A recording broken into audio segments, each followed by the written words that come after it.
Ciao Caterina, ti saluto. Io sono Maricel Bertolo, Gigliola Sechin, Patrizia Rojo dell'Università. Bueno, Gigliola Sechin è la nostra, è quella donna che faremo il nostro Entrare. omaggio, Benissimo. omaggio. Appunto mi ho fatto capire. Ti saluto. Un bel incontro, sono molto contenta di questi vincoli istituzionali. Siamo molto, è molto stimolante per tutti noi Grazie, questo spazio. anche per me è un piacere e un onore essere qui stasera ad una delle mie prime uscite pubbliche presso l'Ateneo Veneto, che è una realtà che, come voi ben conoscete, ha una dimensione storica e civica in questa città molto importante e che sin dall'inizio del mio freschissimo mandato vuole diventare essenzialmente sempre di più una realtà internazionale, perché è nel DNA di questa città, sin dalla sua fondazione, aver avuto sempre contatti con l'altro, con persone che parlano altre lingue, che professano altre religioni, che hanno un altro modo di vivere, un altro modo di mangiare, un altro modo di pensare, e a Venezia ci sono state tradizionalmente tutte queste comunità che si sono eh, ehm, combinate per rendere quello che oggi è una città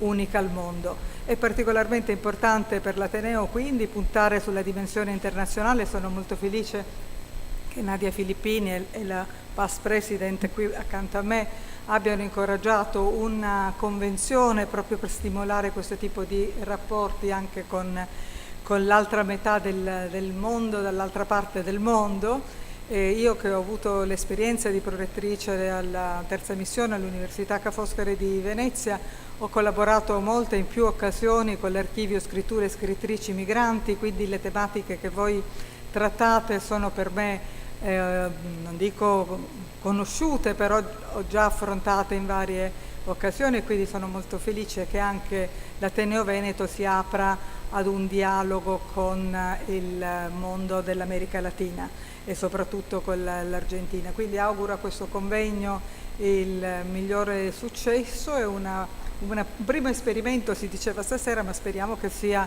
il primo di una lunga serie, e grazie molte per essere qui. Grazie a te per tue belle parole e grazie a Antonella che è stata molto brava e insieme a Nadia anche hanno fatto tantissimo. Grazie Marisel, grazie a tutti, grazie Presidente per questo saluto, dalla Presidente in essere alla Presidente passata, che sono io, e coordino con molto piacere questo convegno, che si inserisce in due filoni cui l'Ateneo tiene molto. Il primo è l'Ateneo dal Veneto al mondo, perché noi abbiamo compreso che molti dei nostri corregionali che sono emigrati sono ancora molto legati all'Italia e sono interessati alla storia del passato e alla storia del presente. Ma come abbiamo detto non è solo una, come dire, richiesta di informazioni che viene dall'altra parte dell'oceano a noi, ma anche noi siamo molto curiosi di sapere qual è la realtà dei nostri emigranti ormai di seconda, di terza, di quarta generazione. E proprio il convegno di oggi, il contenuto del convegno di oggi ci parla proprio di questo, la storia di una donna che ha fatto fortuna, quindi una bella storia, una storia che si è, come dire, realizzata bene, e quindi diciamo quest'altra parte dell'oceano ci ritorna indietro. Quindi credo veramente che questo nostro sia uno scambio biunivoco. E questo nostro convegno si inserisce anche in un altro ciclo a cui teniamo molto, che si chiama Donna Ateneo, che parla della storia delle donne, perché le donne sono state le protagoniste di questa storia di emigrazione. Come al solito succede alle donne, delle protagoniste nascoste magari, delle protagoniste occulte, ma sono quelle che con il loro coraggio, con la loro resistenza, con la loro, scusate, utilizzo una parola forse abusata, resilienza, hanno fatto in modo che l'emigrazione diventasse, come dire, magari da una partenza non felice, diventasse poi una realtà felice, complessa, importante nei luoghi dove si è andati. Abbiamo fatto un convegno di cui parlerà la nostra socia, la professoressa Nadia Filippini, sulle donne migranti di qua e di là dall'oceano. Marisel Bertolo è stata ospite e noi siamo stati molto contenti di averla qui. Chissà che in un'altra occasione noi non ci trasferiamo per qualche convegno in Argentina. Ora vorrei faccio partire un messaggio registrato di Mauro Testa dell'Associazione Famiglia Veneta de Rosario, che pure abbiamo avuto il piacere di conoscere. Chiedo alla regia di mandarlo.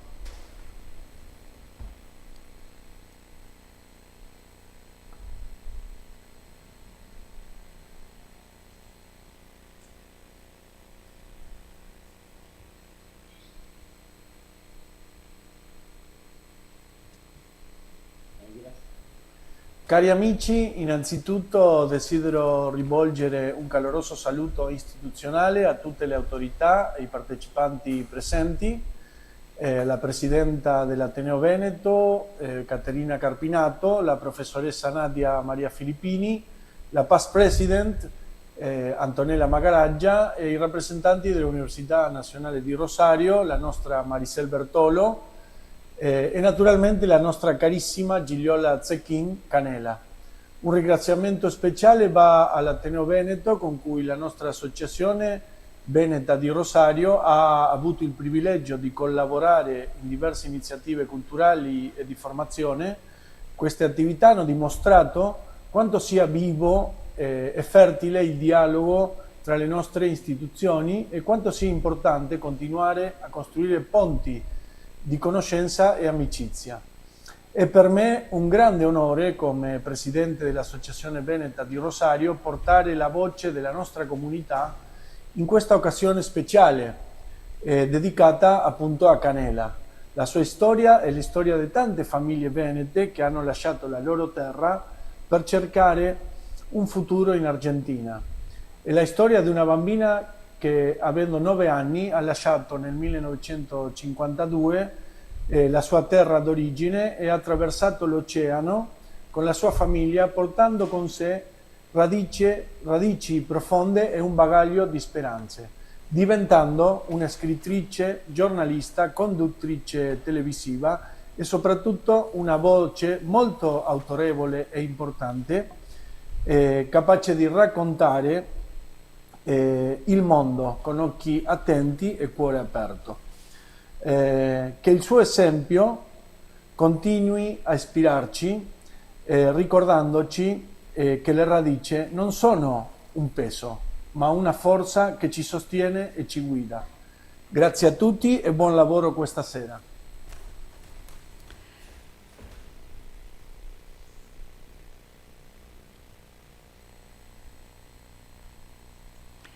Bene, ringrazio Mauro Testa per queste belle e anche commoventi parole. Sì, le radici non si dimenticano e sono proprio la sostanza di quello che poi diventiamo nella vita. Lascio la parola a Patricia Roio del Dipartimento di Internazionalizzazione dell'Università Nazionale di Rosario. Grazie per partecipare a questo incontro. No, gracias por supuesto a ustedes. Voy a hablar en español, pero en primer lugar el agradecimiento por sumarnos a esta actividad que es propia, que es conjunta. Traigo también los saludos del señor rector Franco Bartolacci, que fue quien pudimos culminar el convenio que tenemos entre las dos instituciones. Así que, por un lado, felicitarlos y por otro lado, agradecer a las actuales autoridades del Ateneo Véneto, como las anteriores, a Caterina, a Antonella, y fundamentalmente también a quien va a ser la protagonista de esta actividad, a Gigliola. Y un especial también agradecimiento y felicitaciones también a Marisela, la profesora Marisela Bertolo, porque es un poco la hacedora de todas estas cuestiones desde nuestra universidad y es una excelente representante como profesora, como académica y como investigadora de nuestra institución.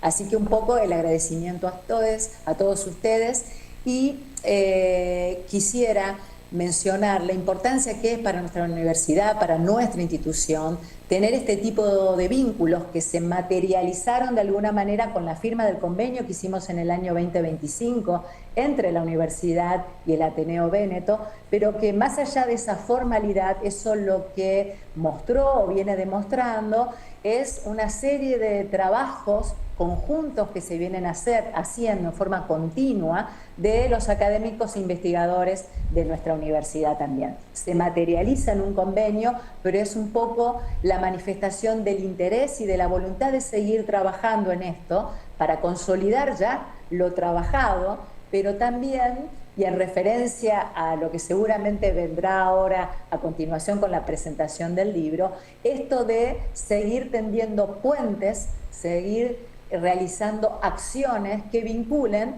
a las distintas comunidades y a las distintas instituciones. En el caso de Rosario, y ustedes deben conocer, y en el caso de nuestra universidad, la región con más vinculación que tenemos a nivel internacional es con Italia y con algunas regiones en específico por el peso de los distintos colectivos y comunidades y asociaciones italianas que tenemos en nuestra ciudad. Así que el tema y la esencia del propio convenio y la política de cooperación que iniciamos en su momento con la formalidad del convenio es más que pertinente y bueno, y auguramos que el futuro será mucho mejor también. Así que bueno, felicitaciones por estas acciones, que sean muchas otras más y gracias por la invitación. Grazie professoressa, lei ha parlato in spagnolo ma noi l'abbiamo compresa e questo fa capire quando le lingue sono simili vuol dire che siamo fratelli davvero. E grazie. Ora la parola alla professoressa Nadia Maria Filippini, che è consigliera dell'Ateneo Veneto e alla quale va veramente un ringraziamento particolare perché è stata un po' l'anima organizzatrice di questo incontro e chiedo che venga qui e che ci faccia la sua relazione.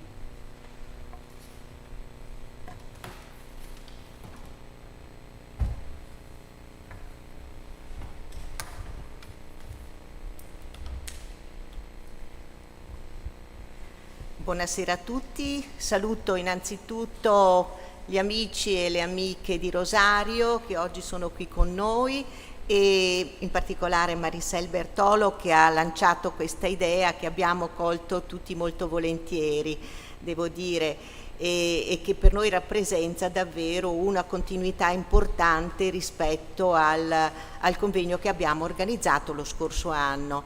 E se avete visto la locandina, noi abbiamo voluto mantenere la stessa fotografia, la stessa rappresentazione del passaporto di Gigliola Zecchin-Canella che avevamo messo nella prima edizione appunto il 9 ottobre dello scorso anno e l'abbiamo riproposta quest'anno. Non solo ovviamente perché si tratta proprio del suo passaporto che lei ci aveva gentilmente messo a disposizione, ma anche per sottolineare la continuità di questa iniziativa rispetto a quel convegno precedente, al convegno appunto dello scorso anno. Lo scorso anno, il 9 ottobre, in occasione dei 150 anni dell'emigrazione veneta in America Latina, l'Ateneo Veneto ha voluto dedicare questa giornata focalizzando in particolare l'emigrazione femminile. E questo per una scelta precisa, una scelta di campo.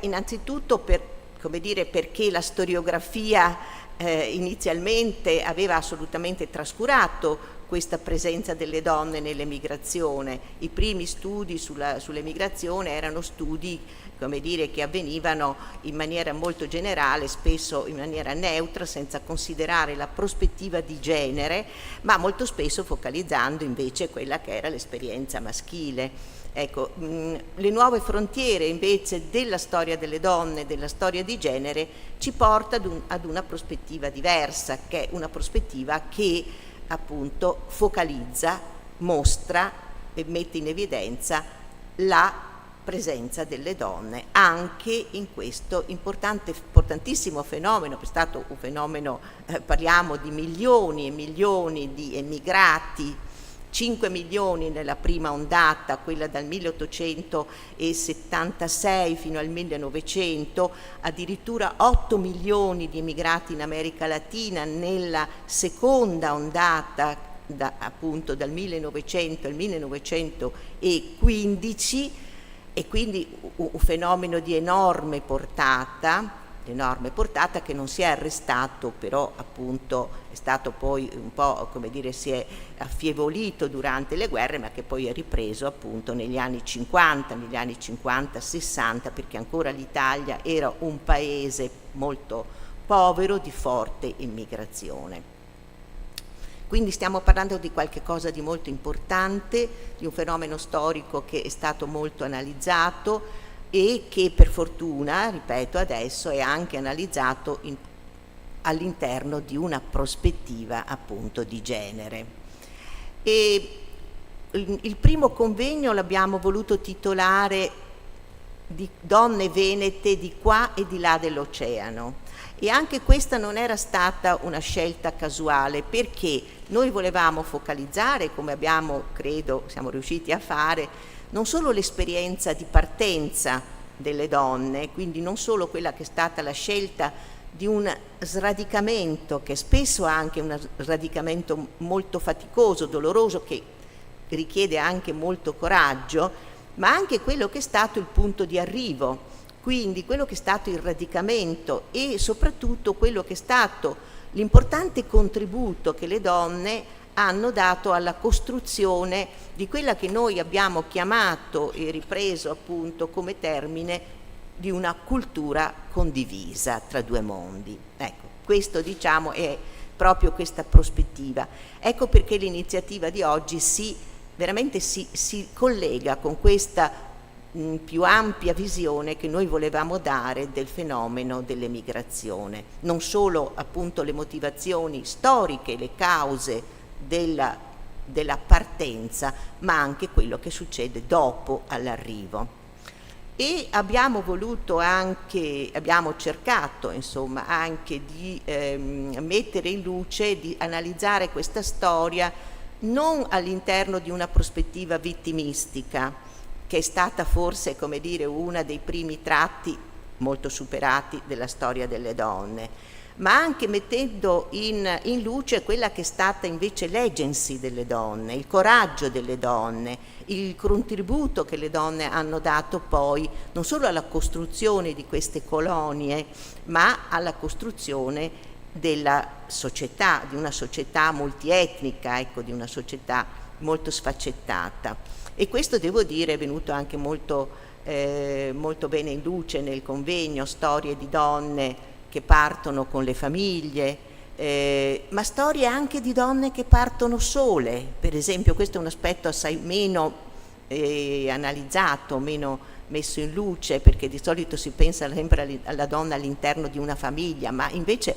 ci sono state anche donne che sono migrate sole. Ad esempio, come dire, della biografia studiata da Daniela Perco, che è appunto di quella donna Maria, che si vende, come dire, la madre vende la collana per pagarle il viaggio perché è sola e non avrebbe avuto prospettive nella sua contesto familiare. Diciamo una storia emblematica, ma poi anche tante storie che abbiamo visto anche nella relazione di Beneduzzi e e di altri appunto di donne che riescono ad acquisire un ruolo importante nella società e nella comunità in cui vivono, ecco, diventando maestre, diventando addirittura protagoniste, portavoci della comunità locale, assurgendosi anche a difesa di questa comunità locale, scrivendo, intrattenendo rapporti anche con i vescovi, e quindi storie veramente appunto all'insegna anche di questa grande agency. Come vedete io parlo di storie, perché parlo di storie? Perché in effetti sono i percorsi biografici che ci restituiscono questa prospettiva. I racconti, le storie biografiche raccolte con le testimonianze orali, anche attraverso certo le fonti scritte, la documentazione epistolare, ma ecco, sono le storie di vita che ci mettono in luce questo. E quindi particolarmente importante parlare di biografie femminili. Ecco perché la presenza oggi qui di Gigliola Zecchin Canela è una presenza per noi particolarmente preziosa. Quindi ringrazio Marisel Bertolo di averci proposto questa presenza e ringrazio ovviamente la nostra attesa Gigliola Zecchin Canela, di cui voglio ricordare che erano state lette delle poesie e dei brani anche in occasione del precedente convegno. Un saluto a tutti.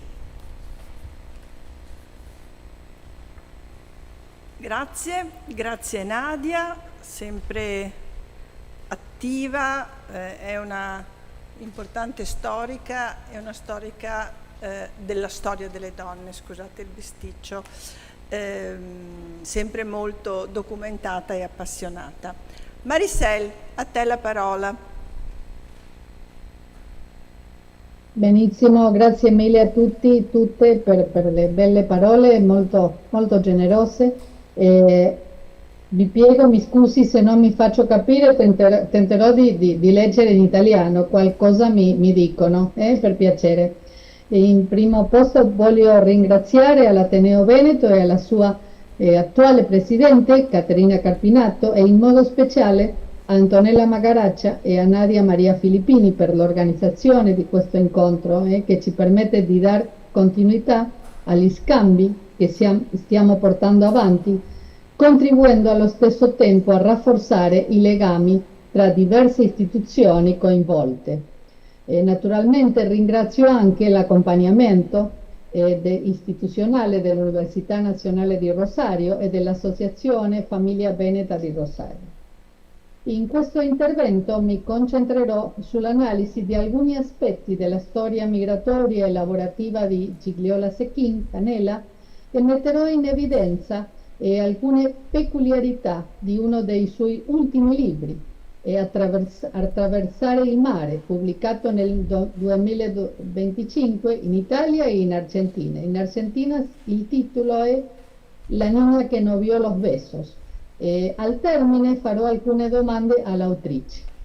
Desidero anche ringraziare sentitamente Gigliola per la sua disponibilità e cordialità nel realizzare l'intervista personale e nelle successive comunicazioni che abbiamo mantenuto, aspetti che mi hanno permesso di approfondire in modo più esaustivo le sue esperienze personali e familiari.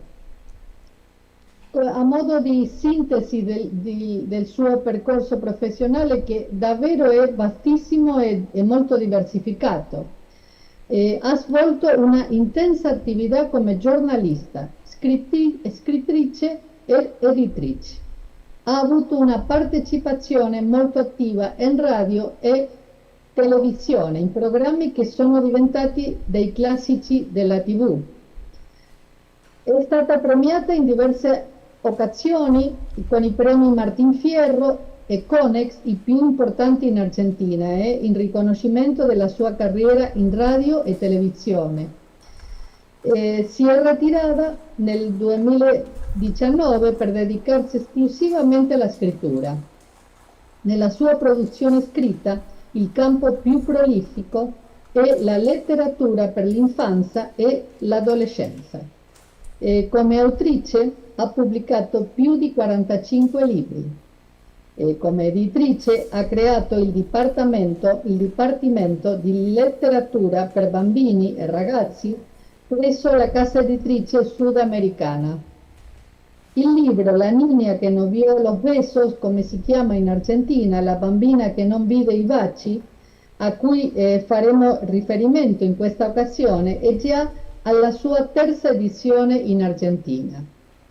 Quest'anno ha appena pubblicato 2 nuovi libri, uno per bambini e una raccolta di poesie per adulti. Ha ricevuto numerosi premi e riconoscimenti a livello nazionale e internazionale per il suo lavoro nel campo della letteratura. Tra gli altri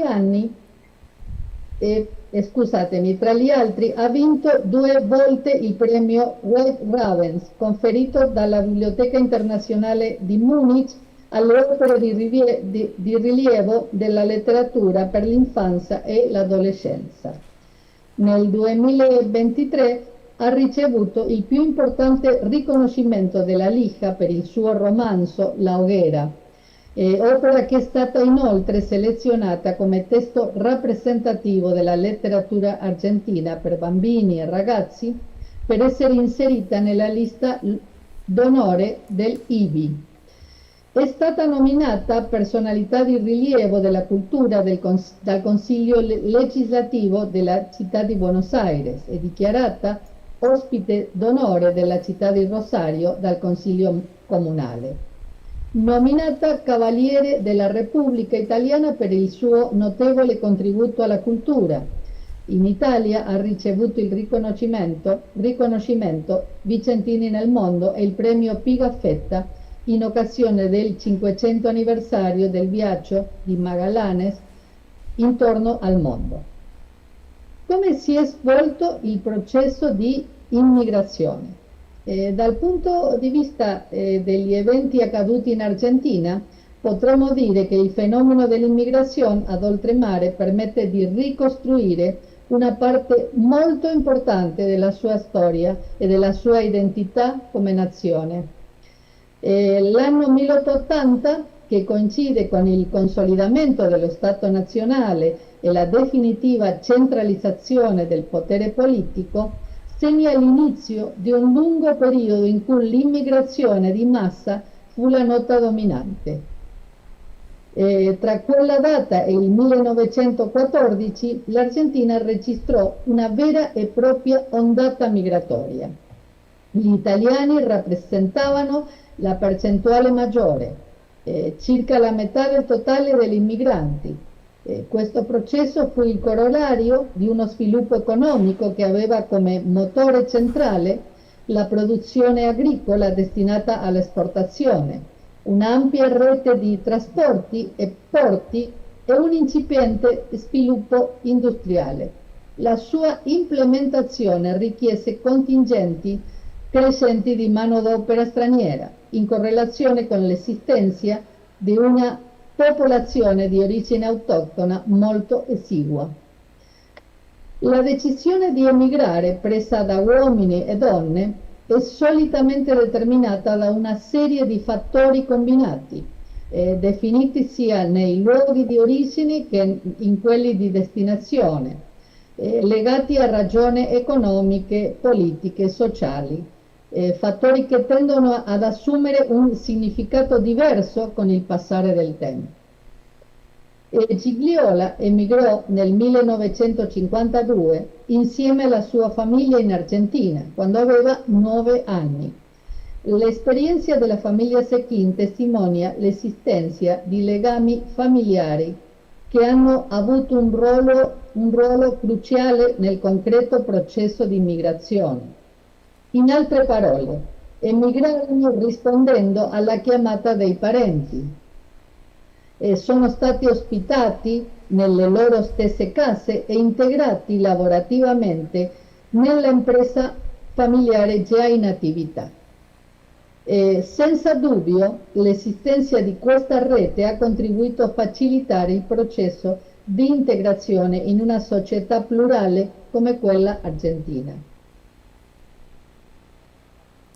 Esiste un certo consenso storiografico sul fatto che siano state soprattutto le reti personali e familiari e le informazioni da esse diffuse a rendere possibile in modo determinante il processo migratorio e l'inserimento lavorativo della maggior parte degli immigranti, nonostante lo Stato argentino abbia promosso un decisivo intervento volto a favorire l'arrivo nel paese di immigranti provenienti dall'altra parte dell'oceano, offrendo inoltre una serie di servizi e meccanismi che stimolavano l'inserimento dei nuovi arrivati.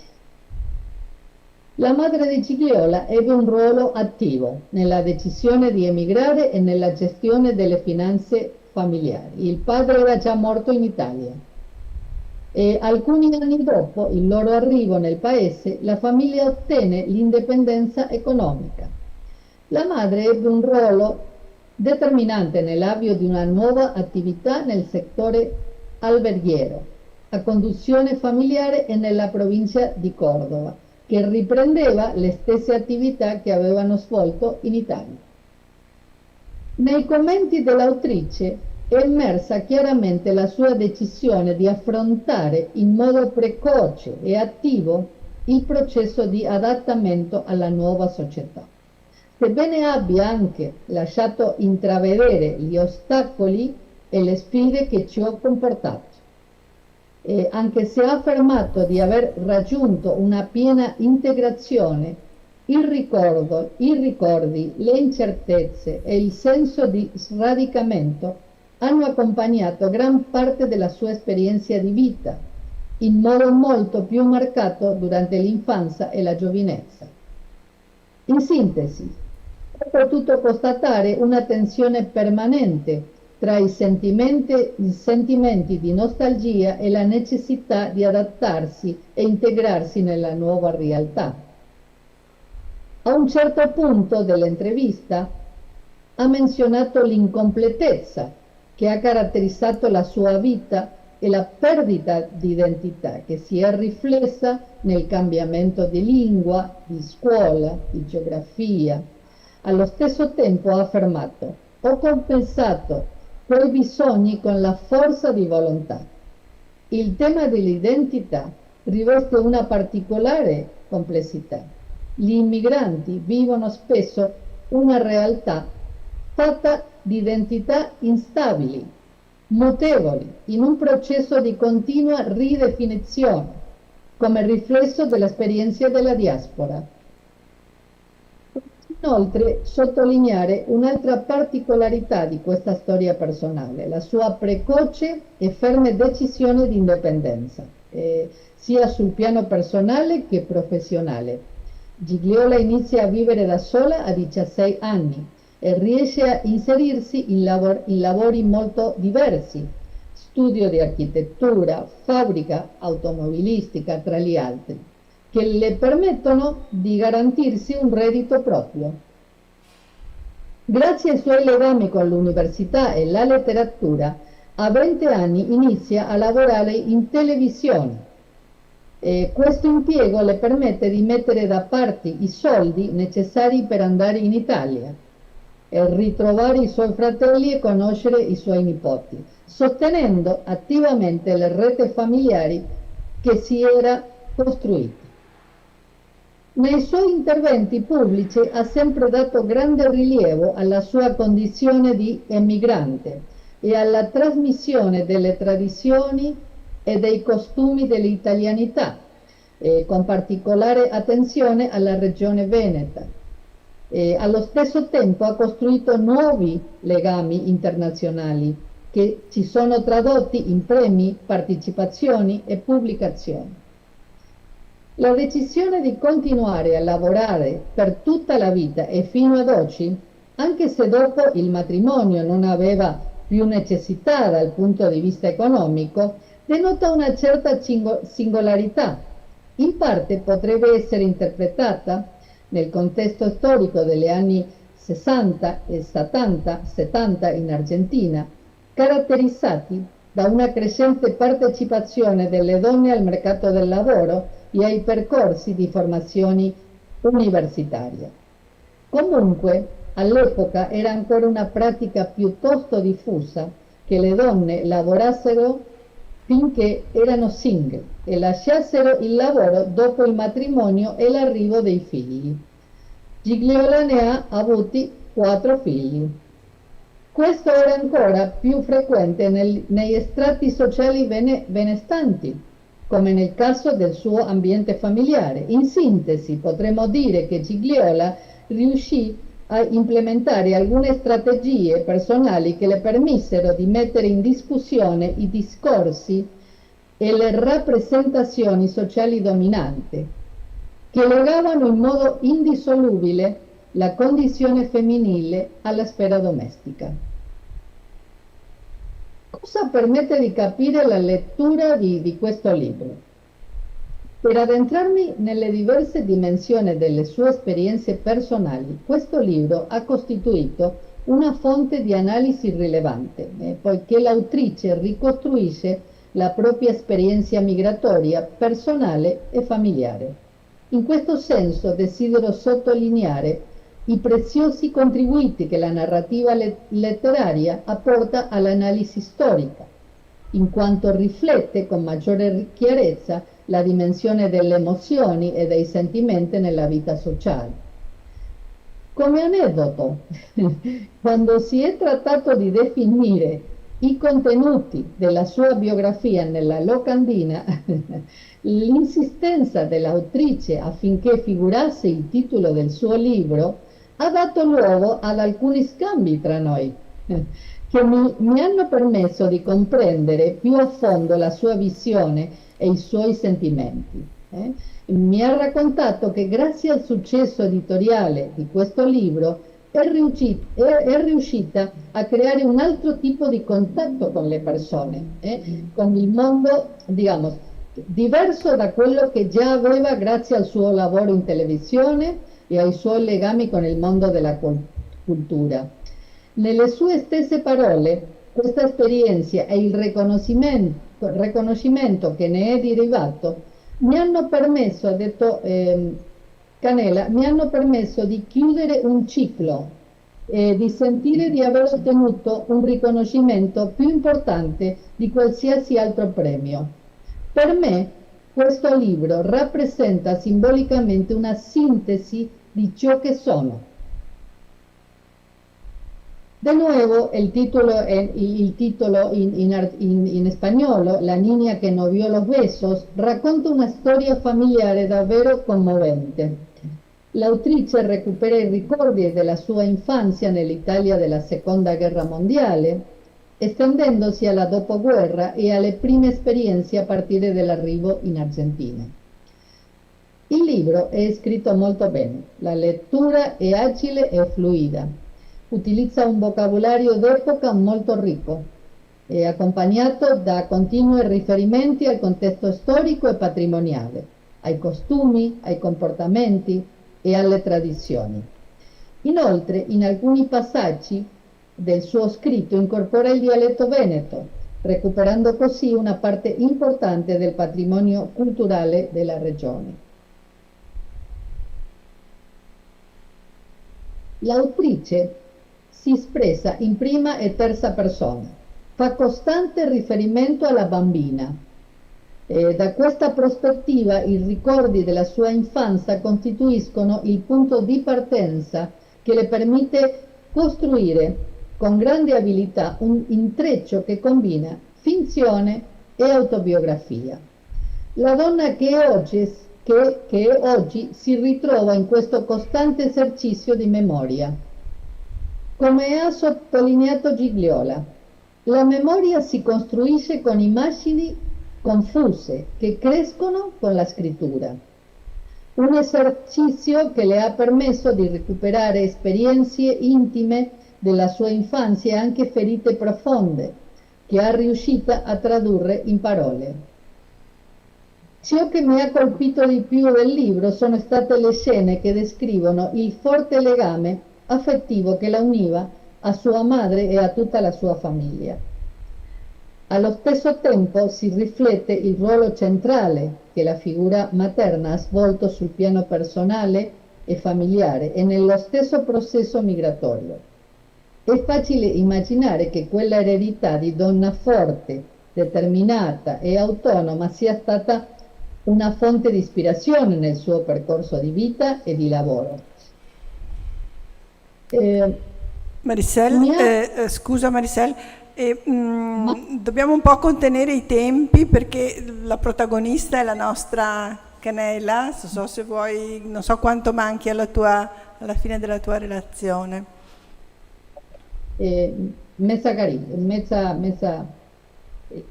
Finisco presto. Per concludere, la storia di Gigliola Canela è molto stimolante per ripensare la condizione femminile e il fenomeno migratorio. Con la sua ferma convinzione e la sua capacità di lavoro ha aperto nuove possibilità per altre donne in ambiti pubblici, più riservati alla partecipazione maschile, contribuendo a mettere in discussione le convenzioni sociali dell'epoca. La sua storia, nonostante i tratti di eccezionalità che l'ha caratterizzato, mi ha permesso di comprendere meglio il fenomeno dell'immigrazione dal punto di vista femminile e in relazione alla creazione di rete sociale di livello internazionale. Gigliola ha mantenuto per tutta la vita legami molto stretti con la comunità italiana e con la cultura veneta, che persistono ancora oggi. Questa esperienza ci stimola a riflettere sulla presenza attiva delle donne nella costruzione di ponti culturali tra Italia e l'Argentina. Alcuni degli aspetti che ho citato erano sicuramente comuni anche a altre donne, immigrati, sebbene non hanno lasciato tracce sufficienti da diventare oggetto di analisi per gli storici. La sua esperienza migratoria e lavorativa lascia una eredità trasformativa e un contributo alla costruzione di relazioni di genere più paritarie, nonostante nel suo discorso mantenga una certa distanza dall'attivismo femminista nel nostro paese.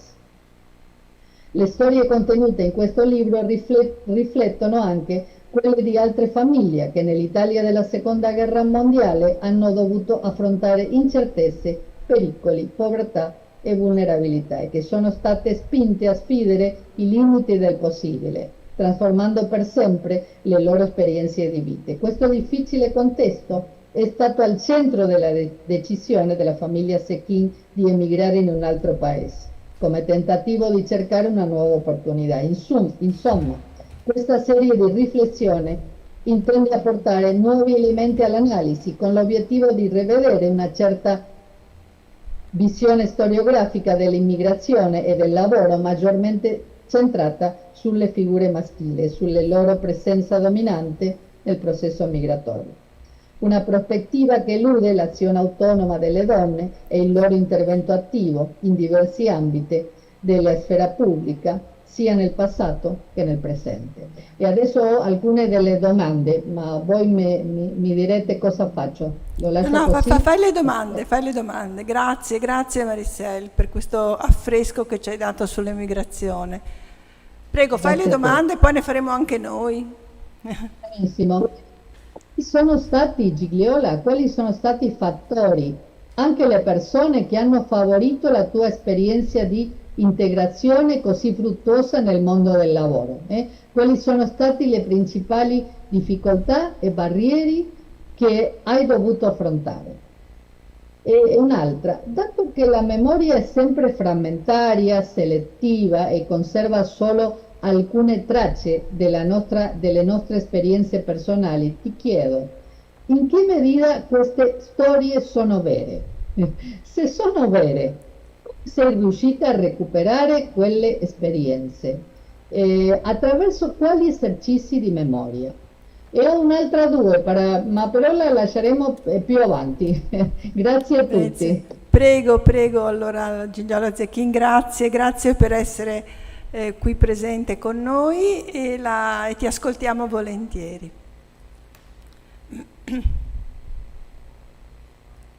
Bisogna il microfono non sentiamo.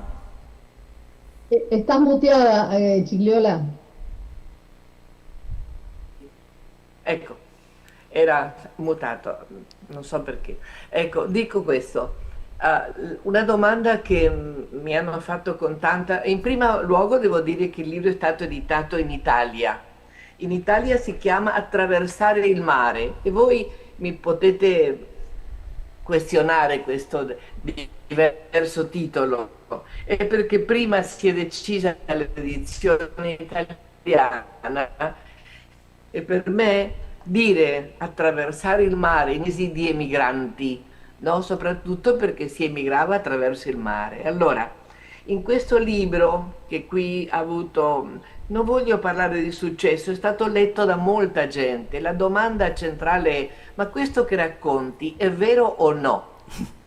Non si sa mai, non lo saprò neppure io, perché la memoria è schiva, la memoria è, vediamo, fragile. Allora, io posso dire come scrittrice che scrivere è una vittoria contro ciò che si dimentica. Qui si dice l'olvido, no?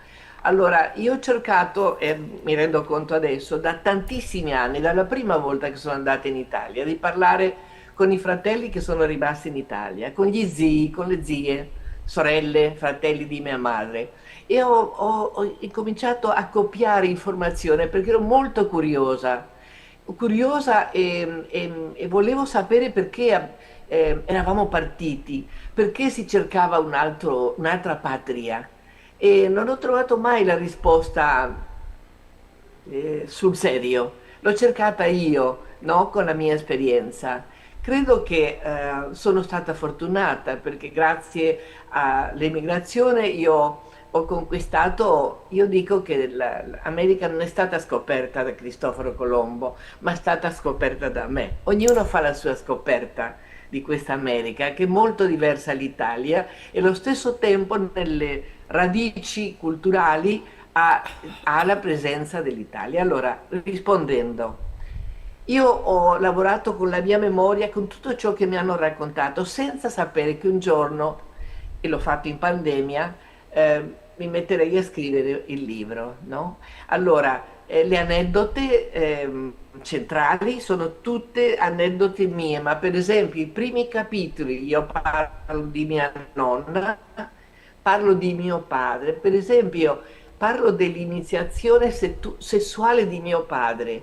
Ma chi me l'ha detto? Questo l'ho immaginato, conoscendo me stessa, conoscendo la famiglia, conoscendo ciò che un italiano che ha fatto la prima guerra poteva sentire. E allora non so come si dice in italiano, atrevida, ho avuto il coraggio, sì, di esplorare certe cose della famiglia che mi hanno raccontato e questo sì è stato un lungo lavoro. Ho ascoltato prima di scrivere le voci dei miei fratelli che avevo registrato, ho cercato le lettere della famiglia, ho cercato un po' la storia di tutti per raccontare questa mia storia. Ma devo dire una cosa, quando Maricel, gradisco a tutti, non li nomino perché abbiamo, immagino, poco tempo, la mia storia è risultato di tante donne della mia famiglia, quelle che sono rimaste in Italia, la mia nonna, mia mamma, tutte noi abbiamo contribuito perché io arrivassi a un punto nel quale ai 16 anni trovassi il coraggio di cercare una strada diversa alla mia famiglia, che era un po' nostalgiosa, era un po'... parlavano un castigliano, uno spagnolo un po' precario, mia madre soprattutto. Io volevo parlare bene, volevo integrarmi bene, volevo studiare e il cammino del lavoro mi ha aiutato, no? A trovare me stessa, credevo, adesso trovo me stessa con questo libro pienamente, ma voglio dire che se è vero o non è vero è relativo, questa è letteratura e sono le mie memorie, di più non posso dire. Ho risposto qualcosa, Maricel? Ho risposto?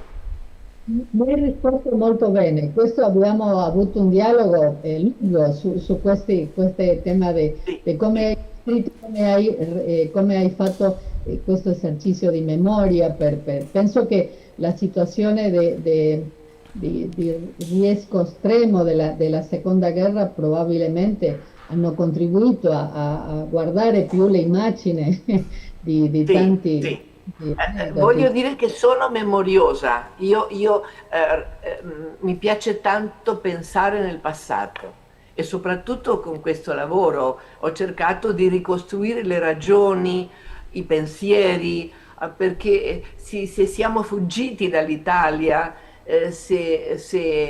perché abbiamo scelto l'Argentina, che significò per me la nuova lingua, sono state riflessioni quasi posteriori. Quando mi sono messa a scrivere, semplicemente ho scritto e tutto quello che ho scritto è vero e onesto. Una delle cose che mi dicono è che il libro è un libro onesto. Non ho cercato di creare una storia. È la mia storia, la nostra storia, quella della nostra famiglia. Benissimo, Gigliola, Aspetto ti un'altra dico domanda. Posso? la prima domanda, ti dico che è ancora, la releo, ti sembra bene? Quali sono stati i fattori, anche le persone che hanno favorito la tua esperienza di integrazione così fruttuosa nel mondo del lavoro? Quali sono stati anche le principali difficoltà e barriere che hai dovuto affrontare? Perché pensando che le tue sorelle non hanno stato in questa dimensione dello spazio pubblico come sei stata. Ad ogni modo, abitare in un hotel, prima un'osteria, poi un hotel, questo ci obbligava a parlare con qualsiasi persona, a comunicarci, aiutare agli ospiti, anche se eravamo piccoli, tutti aiutavamo. Questo, abitare in un luogo con molta circolazione di gente è stato un fattore molto importante. Il secondo, e forse più importante ancora, è stata la scuola pubblica e la scuola privata, perché i 3 primi anni sono stati in una scuola privata. E i compagni mi hanno aiutato tanto, i maestri. Pensate che dopo la quarta elementare, nella quinta sono stata la seconda in promedio della mia classe. Era uno sforzo quasi esagerato, ma non so da dove viene questo bisogno di sapere, di capire, di soprattutto capire la storia argentina. È stato difficilissimo. E poi, quando sono stata editrice, ho creato una collezione sulla storia argentina per confermare quello che pensavo, credevo, avevo letto, ma volevo confermarlo con gli autori che hanno scritto frammenti di questa storia, no? Non so da dove viene questa volontà, credo che da mia madre che era molto coraggiosa e ha dovuto affrontare la vita con 10 figli. Eh, Dopo la seconda guerra è stato difficilissimo. La gente pensa alla guerra come una cosa estrema, è vero, ma come si dice in italiano? Postguerra? Posso? Postguerra? Gli Periodo anni post-bellico. posteriori sono stati molto molto difficili. E io ho raccontato per me quante volte mi sono traslocata da una casa all'altra, 17 volte in vita mia, 17 volte. E allora questo continuo cambiamento mi ha aiutato a capire, a comprendere. La radio in Argentina era efficace per farci capire la lingua, la radio. E poi io ho amato lo spagnolo, mi piace tanto parlare e scrivere in spagnolo. Infatti il libro è stato scritto in spagnolo e è stata Amanda Salvioni, una bravissima traduttrice, che lo ha tradotto all'italiano. Naturalmente ho collaborato, ma la traduzione è stata fatta da una traduttrice italiana, per non sbagliare troppo.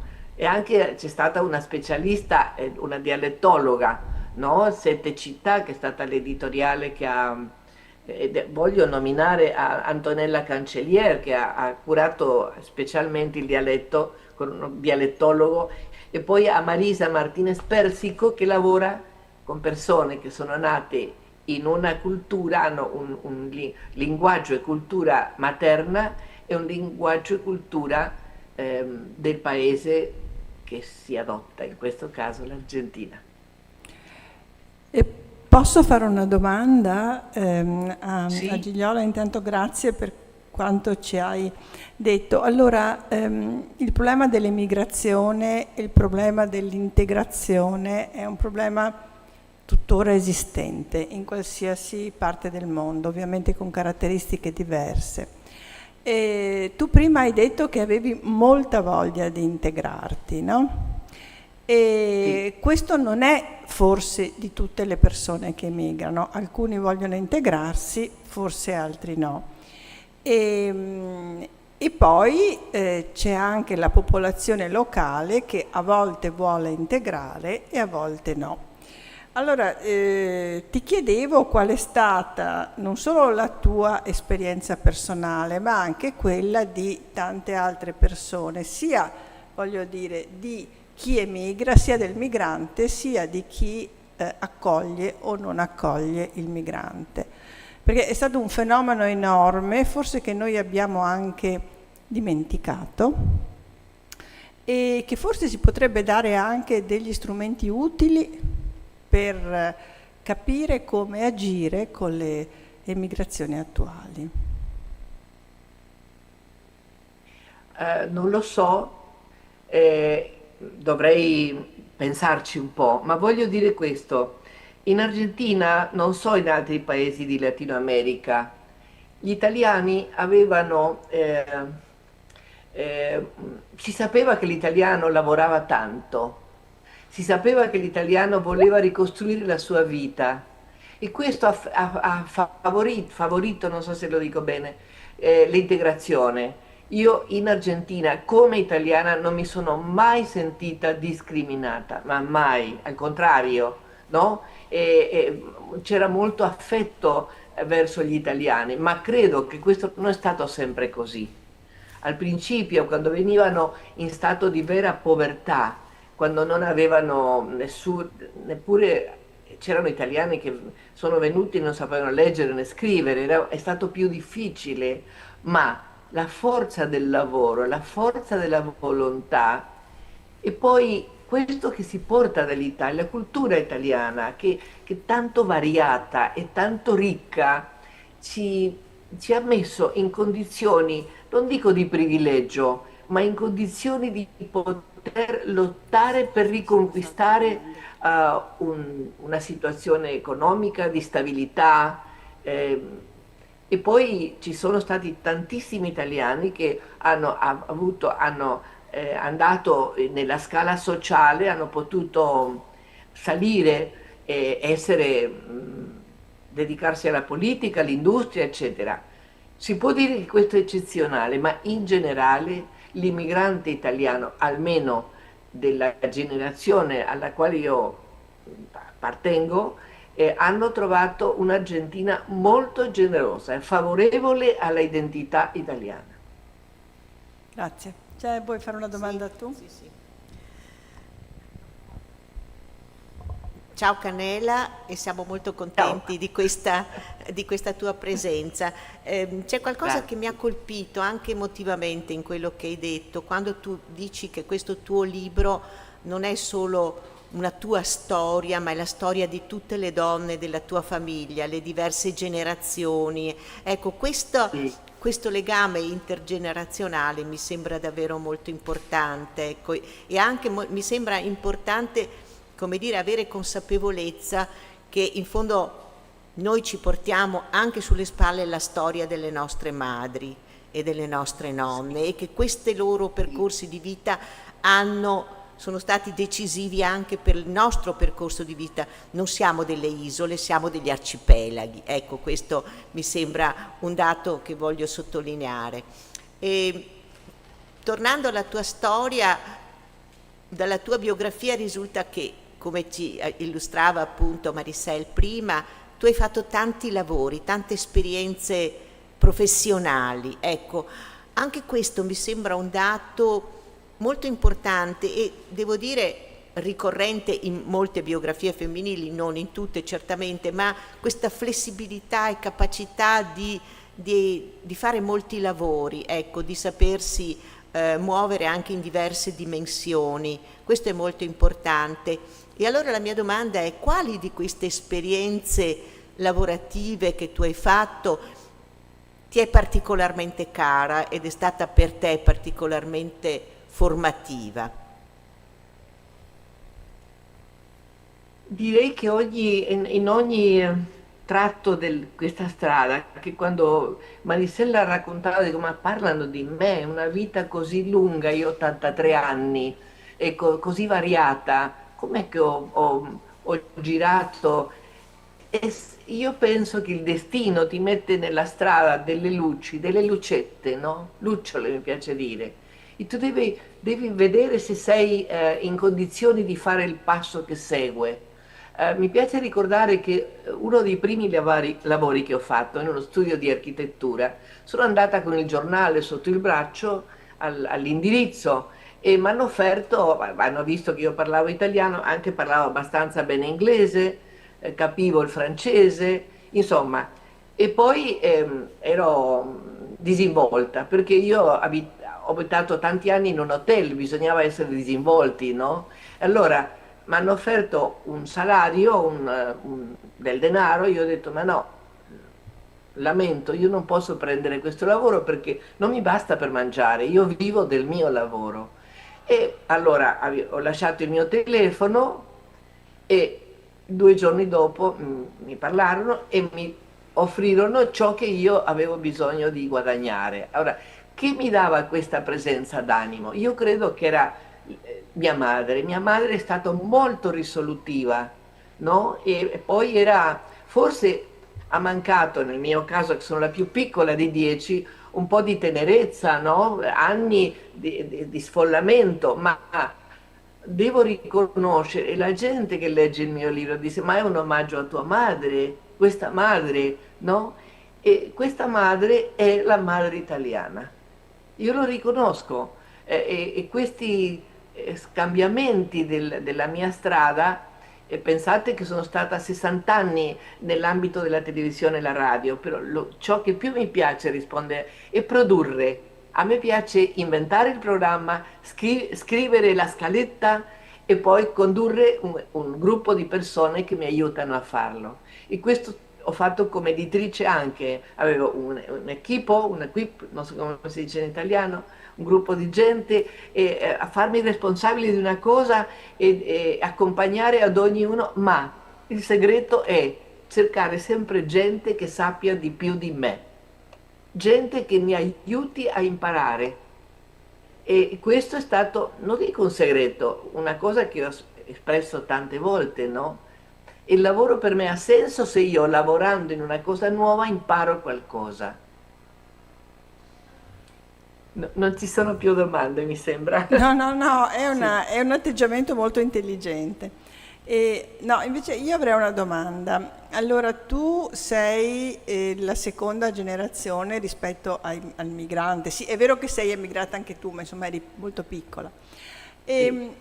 Qual è il rapporto con l'Italia, o se ci sono altre nazioni, ma insomma adesso parliamo dell'Italia, che avevano i tuoi genitori, cioè quelli che davvero sono partiti e l'hanno lasciata, che la conoscevano, Sì, sì. e le altre generazioni, la tua e penso a quella dei tuoi figli? Che rapporto c'è con l'Italia? Anche qui so che è una domanda forse troppo generica perché ogni persona può avere un atteggiamento diverso, ma ecco, sarei curiosa di capirlo. Ecco. Si riconoscono ancora le radici italiane oppure, come Sì. dire, è un altro mondo in cui si è stati catapultati?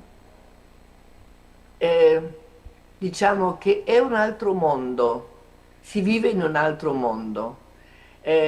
Io parlavo un po' di nostalgia, ma abitando insisto in questa cosa personale, abitando in un hotel con ospiti non solo dell'Argentina, di altri paesi, non c'era troppo posto per la nostalgia, ma ogni volta che noi avevamo un pranzo di famiglia cominciavamo a cantare in italiano. Un mese fa abbiamo fatto una riunione in Cordova con tutta la famiglia, siamo tantissimi, 150 persone che sono nate dopo del matrimonio di mia madre e mio padre. L'albero nostro genealogico è immenso. E com'è finita la riunione di 3 giorni? Cantando in italiano. Qui si apprezza tantissimo la possibilità di avere la cittadinanza italiana, non solo per ragioni di economia, voglio dire, di fare avere qualche vantaggio, ma è anche un elemento identitario molto importante. I miei nipoti quasi tutti hanno già la cittadinanza italiana e io ricordo ai miei figli, ricorda che la metà della tua identità è italiana, glielo ricordo. E sono curiosi. Io sono stata in Italia con una figlia poco tempo fa, tutti sono andati in Italia, no? E riconoscono in Italia un elemento identitario molto importante. Ma per esempio tutti stanno imparando l'italiano, io non ho parlato, questo è un debito e un errore tremendo, io non potevo parlare in italiano a casa mia, perché avevo il personale che mi aiutava, le cameriere, la cucina, non parlavano in italiano. Mio marito sapeva 5 parole, ma amava l'Italia, questo sì. Io sono andata 10 volte in Italia, ossia sono andata tante volte, mi ha inviato il governo argentino 2 volte alla fiera di Frankfurt, al Natale italiano per raccontare com'era. Io sempre dico che sono italiana e io dico non dimenticare che io sono italiano quando faccio una cosa che non si spera, no? Così. Non so se rispondo, ho risposto alla domanda? Sì, benissimo, benissimo, grazie. Ambiguamente. No, no, Ecco. no, hai risposto benissimo, abbiamo capito molto bene. Ma non ti ho detto una cosa, Sì. una cosa. Mio nonno, il padre di mia madre, è venuto al principio del secolo scorso a lavorare nella campagna, perché in Italia c'era un bisogno tremendo di un ingresso e lui viaggiava con la nave, faceva 4 mesi e tornava. Così, al principio del secolo, negli anni 30 è venuto uno dei suoi figli, poi l'altro, erano 9 fratelli, quasi tutti venivano dall'Argentina. Dunque c'era un vincolo con l'Argentina molto intenso, molto, io penso che si mantiene con l'Italia, scusa, voglio dire, ma l'Argentina era familiare, no? Era una questione di una storia familiare che incomincia molto prima di noi. E Marisel, vuoi fare tu una domanda, delle domande? Alle domande. Come si è svolta la dinamica di trasmissione culturale dei valori, costumi e tradizioni della tua identità di origine in relazione alla nuova società? A partir di quali meccanismi hai fatto questa trasmissione culturale, dei ruoli, dei valori, costumi? Non so se mi faccio capire. Sì, ma questo si respira in casa. Io cantavo la Nina Nanna in italiano, poi mia madre quando noi bisticciavamo diceva va bene, ah no, ma io ho ragione, tutti e due al muro, guardare il muro, penitenza. Io non sono stata così, ma sono stata una madre italiana, non sono stata una madre argentina. Io mi riconosco con un'altra cultura dell'educazione infantile e mi ha servito moltissimo per il mio lavoro come editrice di libri per bambini e ragazzi, i miei propri libri, no? Non so se rispondo, ma io mi sento molto italiana, e credo che per esempio il mio vincolo con l'arte, la cultura, l'architettura, la pittura, io ho fatto programmi culturali per 30 anni, e io sono nutrita della cultura italiana. E devo dire che Vicenza per me è un grande orgoglio, la mia città di origine. e poco tempo fa ho studiato Pigafetta, che mi hanno regalato dei libri meravigliosi portati da Vicenza. E, e poi credo che abbiamo una ricchezza infinita nella nostra cultura, molto molto ricca, e mi sento orgogliosa. Ma voglio dire, i valori dei quali parli hanno relazione con la nostra religione, noi siamo cattolici, ho un fratello sacerdote, ma io questiono, in questo libro che tu nominavi, La Hoguera, il grande fuoco, io faccio una specie di denunzia dell'Inquisizione, non sono un'osservatrice della religione no? Compiacente, si dice così? Sì. Compiacente si dice? Compiacente, sì, No. sì. No. Questiono perché mio fratello era molto rigoroso e credo che nel libro io parlo della forza e il coraggio di mia mamma e anche di questo fratello sacerdote che in certo modo dopo la morte del papà ha fatto la direzione diciamo, della famiglia, no? La direzione emozionale della cultura e racconto degli aneddoti che sono, anche si ride con il libro, non solo si piange, si ride e si piange, come in ogni vita devo dire. Benissimo. E Pardon, scusa, chiede. no, scusa, posso fare una domanda adesso a Canela, dopo ti lascio la parola, ma siccome Canela ha appena detto una cosa e l'ha ripresa anche nei suoi interventi precedenti, dicendo che lei è una mamma italiana, no? E che si sente molto mamma italiana. Ecco, io vorrei un po', se puoi approfondire questo concetto, che cosa... Come descrivi tu, come rappresenti questa differenza di maternità italiana? Ti rispondo con ciò che il pediatra che ho avuto per i miei 4 figli, sempre avuto lo stesso pediatra. Un giorno io avevo dato una sberla a mia figlia perché non so che mi aveva detto, aveva mancato il rispetto, qualcosa. E mi sono sentita molto male. Allora ho detto al pediatra: guarda, le ho dato una sberla a mia figlia nella faccia, che è una cosa... io ho ricevuto delle sberle, no, mai violenza a casa mia, ma qualche sberla sì. E allora il medico mi disse, il dottor Gravano, anche di origine italiana, cioè, guarda, la mamma italiana è quella che dà una sberla in tempo e un abbraccio in tempo. Credo che per fortuna con mio marito eravamo d'accordo nel senso di metterci d'accordo rispetto alla responsabilità dei figli, con la scuola, con lo studio, con essere presentabili, essere puliti. Non chiedere a un figlio mio che studiassi mai, perché noi eravamo, non dico intellettuali, ma i libri erano una presenza e l'amore per la cultura anche, e questo si trasmette senza parole. E cosa pensi che è successo? Che cosa fa la differenza tra il tuo percorso lavorativo e quello delle tue sorelle che non è stato non hanno partecipato nella scena pubblica,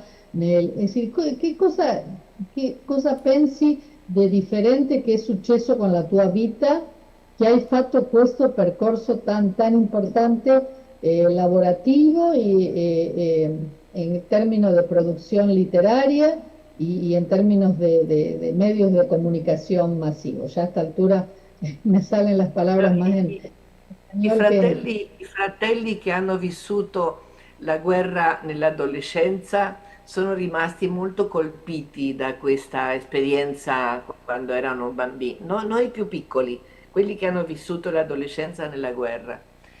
Uno dei miei fratelli, 2 fratelli sono venuti prima di noi, aveva 16 anni quando è venuto.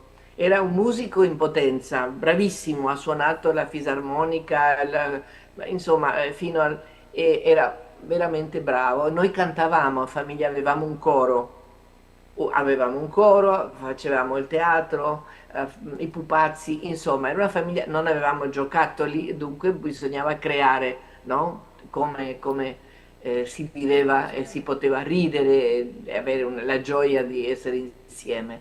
Ma voglio dire, le mie sorelle sono 6, una è rimasta in Italia, è sposata, dedicata ai suoi figli, una brava mamma, insomma, io non ho vissuta, ma vedendo i figli ho capito che è stata una famiglia che ha avuto una brava mamma. Qui una è venuta a sposarsi, era maestra e ha avuto una vita agevole, è stata molto, ha viaggiato molto, ma ha abbandonato la sua vocazione perché in questo momento, tu l'hai detto, le donne rimanevano a casa. Hanno avuto, lei ha avuto 2 figli, quella che ha avuto 6 figli, un'altra, si è dedicata ai figli, ma ai 60 anni ha incominciato a dipingere, ha fatto esposizioni, è bravissima con la pittura.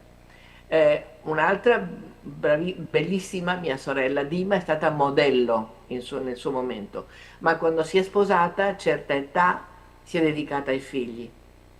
Sì, forse per loro il modello di mia madre, che non ha potuto dedicarsi a noi con la tenerezza e gli abbracci che uno richiede alla mamma per ragioni storiche e della nostra grande famiglia.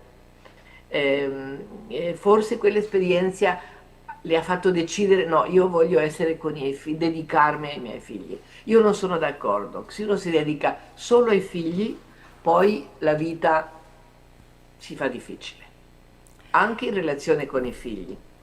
Siamo tutte concordi, qui abbiamo detto siamo tutte d'accordo, ci siamo detti su questa, immagino. Su questa cosa. Allora, io devo dire, quando ho sentito elencare tutti i riconoscimenti che ha avuto Canella, ho detto mamma mia, quanti, che importanti, e adesso sentendola ho capito che sono tutti meritati. No, sì, sono perché troppi. la profondità dell'animo, la conoscenza si comprendono subito. E allora io ringrazio tanto Gigliola Zecchin. Mi piacerebbe una volta anche così fare una videochiamata personale, perché avrei tante domande così da farle, magari la faremo una volta anche con Nadia.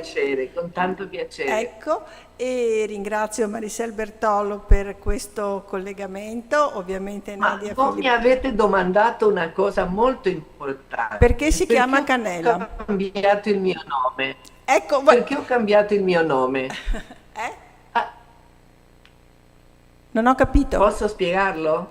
Sì, era una domanda che volevo cambiato fare, ma mi sembrava troppo io- banale, quindi la facciamo adesso, Ecco, grazie. Va bene, me la faccio stessa perché voi avete detto ogni tanto Canella Gigliola. Quando ho incominciato a lavorare in televisione, in quel momento la televisione era precaria, nell'Università di Cordova ho incominciato, era molto precaria, no? E ho incominciato per caso, sono state cose per caso. E ho incominciato facendo un programma per i bambini. Allora il primo giorno ho detto: buonasera, era pomeriggio, ciao, come state? Io mi chiamo Gigliola. Allora l'assistente era una persona, non c'era nell'orecchio la comunicazione con il produttore. Dice: no, non dica il cognome, dica il nome. Dico: no, mi chiamo Gigliola. Allora, 2 giorni dopo, il direttore del canale mi ha chiamato e dice: non si può mettere un nome più facile, che i bambini capiscano, è impossibile dire bene Giglio. Qui mi dicono Gigliola, è difficile pronunciare. E allora ho cercato, il mio nome di casa era Lola. In quel momento la Lolita di Nabokov era proibita assolutamente la sua lettura.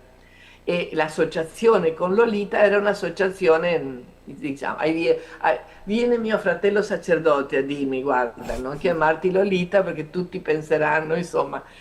allora ho detto cerchiamo un nome. Allora gli amici, i fratelli no, gli amici, la gente del mio stesso luogo del lavoro hanno incominciato a cercare il nome e uno mi ha detto: e non ti piace Candy? Dico no. Sono italiana, lavoro in Argentina, non mi metto un nome degli americani. Allora mi dice, e Canella? E mi è piaciuto tanto.